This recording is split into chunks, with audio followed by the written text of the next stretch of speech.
भोपाल से प्रस्तुत हैं प्रादेशिक समाचार। नमस्कार, समाचारों के साथ मैं जितेंद्र रघुवंशी। पहले मुख्य समाचार। प्रदेश के 67वें स्थापना दिवस के मौके पर आयोजित किए गए विभिन्न कार्यक्रम। राज्य में लाडली लक्ष्मी योजना 2.0 के तहत बालिकाओं को उच्च शिक्षा के लिए प्रोत्साहन राशि का वितरण आज। भगवान बिरसा मुंडा की जयंती 15 नवंबर से प्रदेश में लागू होगा पैसा एक्ट, कहा मुख्यमंत्री शिवराज सिंह चौहान ने। और भारतीय रिजर्व बैंक ने थोक बिक्री क्षेत्र में डिजिटल रुपये की पायलट परियोजना शुरू की। अब समाचार विस्तार से। प्रदेश के 67वें स्थापना दिवस के मौके पर कल विभिन्न कार्यक्रम आयोजित किए गए। मुख्य कार्यक्रम भोपाल के लाल परेड मैदान पर हुआ।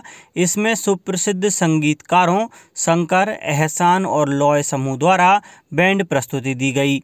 वहीं जानी मानी कोरियोग्राफर मैत्रेय पहाड़ी का साथी कलाकारों के साथ नृत्य नाटिका शिव महात्म्य का प्रस्तुतिकरण भी हुआ।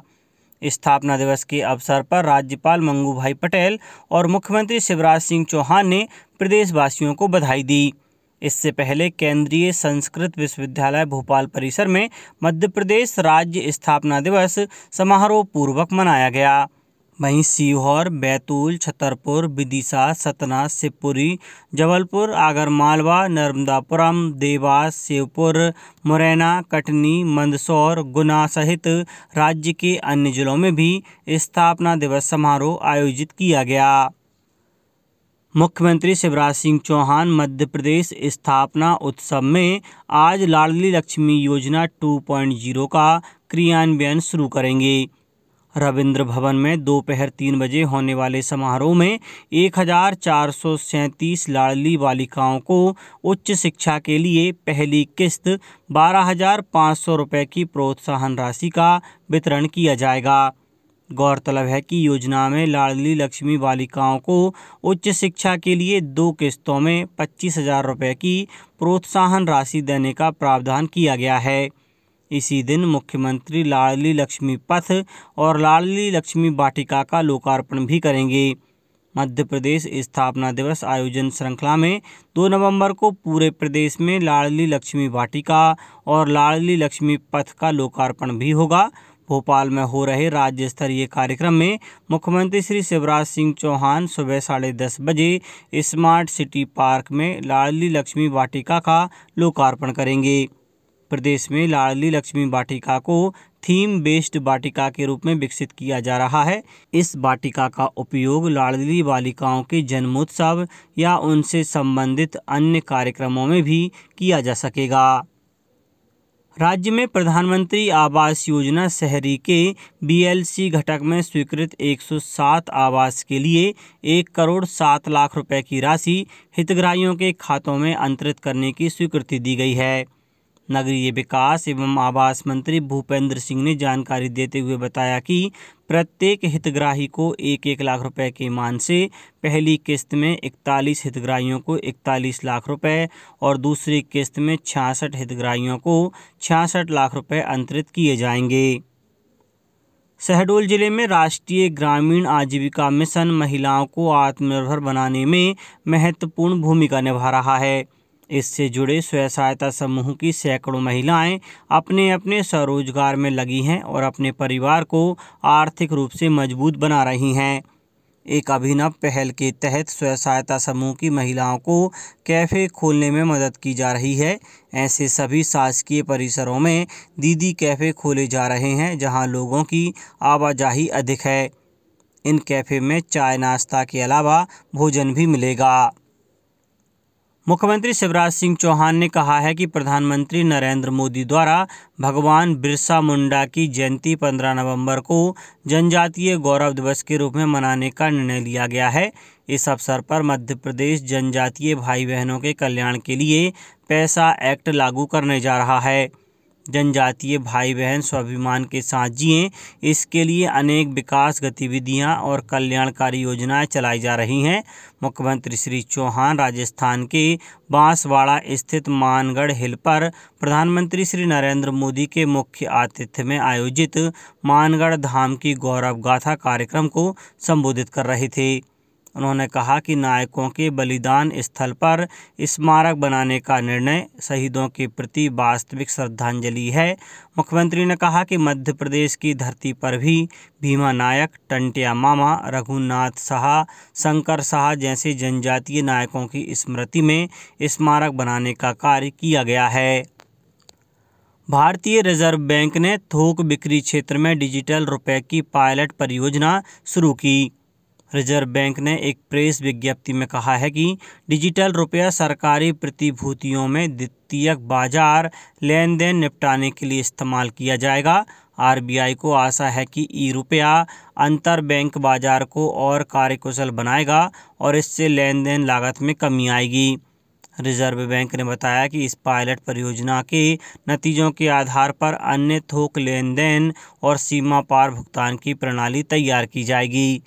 रिजर्व बैंक ने 9 बैंकों भारतीय state bank, bank of India, union bank of India, HDFC, ICICI, Kotak Mahindra, yes bank, IDFC first bank और HSBC बैंक को इस पायलट परियोजना में भागीदारी के लिए चिन्हित किया है।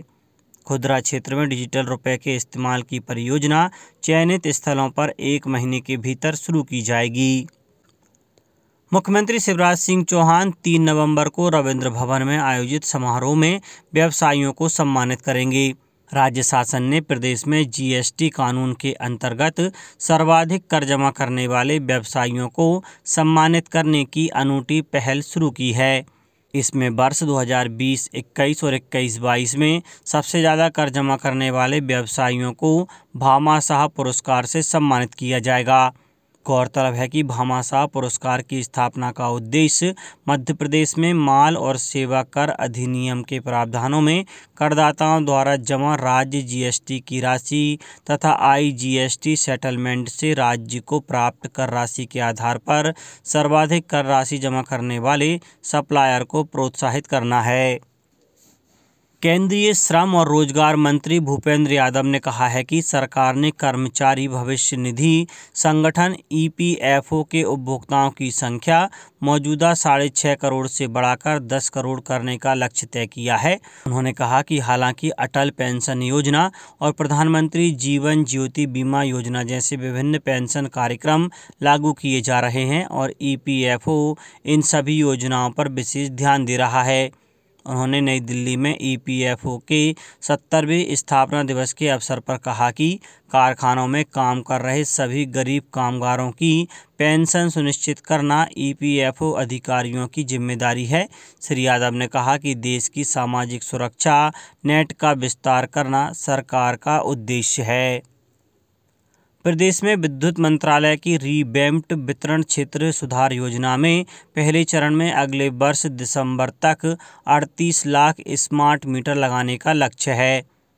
ऊर्जा मंत्री प्रद्युम्न सिंह तोमर ने कहा कि ऊर्जा के क्षेत्र में प्रदेश को आत्मनिर्भर बनाने और उपभोक्ताओं को गुणवत्तापूर्ण बिजली उपलब्ध कराने के लिए इसी योजना में नए सब स्टेशनों की स्थापना, कैपेसिटर बैंक, फीडर विभक्तीकरण कार्यों और उनकी गुणवत्ता की सतत निगरानी तथा वेंडरों के भुगतान के लिए विभिन्न पोर्टल विकसित किए जा रहे हैं। साथ ही ट्रांसफार्मर, मीटर, केबल के लिए इन हाउस परीक्षण प्रयोगशालाओं की स्थापना की जा रही है। अब कुछ समाचार संक्षेप में। सीहोर जिले में जिला उपभोक्ता लोक अदालत का आयोजन आगामी 12 नवंबर को होगा। भारतीय रिजर्व बैंक द्वारा 30 नवंबर तक राष्ट्रव्यापी वित्तीय साक्षरता एवं समावेशन कार्यक्रम आयोजित किया जा रहा है। इसके तहत आगरमालवा और देवास जिलों में भी बैंकिंग प्रणाली को लेकर लोगों को जागरूक किया जाएगा। धार जिला पंचायत में आयोजित जन सुनवाई में कलेक्टर ने आवेदकों की समस्याओं के निराकरण के निर्देश दिए और ICC 2020 क्रिकेट विश्व कप में आज एडिलेड में भारत का मुकाबला बांग्लादेश से होगा। अंत में मुख्य समाचार एक बार फिर। प्रदेश के 67वें स्थापना दिवस के मौके पर आयोजित किए गए विभिन्न कार्यक्रम। राज्य में लाडली लक्ष्मी योजना 2.0 के तहत बालिकाओं को उच्च शिक्षा के लिए प्रोत्साहन राशि का वितरण आज। भगवान बिरसा मुंडा की जयंती 15 नवंबर से प्रदेश में लागू होगा पैसा एक्ट। कहा मुख्यमंत्री शिवराज सिंह चौहान ने। और भारतीय रिजर्व बैंक ने थोक बिक्री क्षेत्र में डिजिटल रुपये की पायलट परियोजना शुरू की।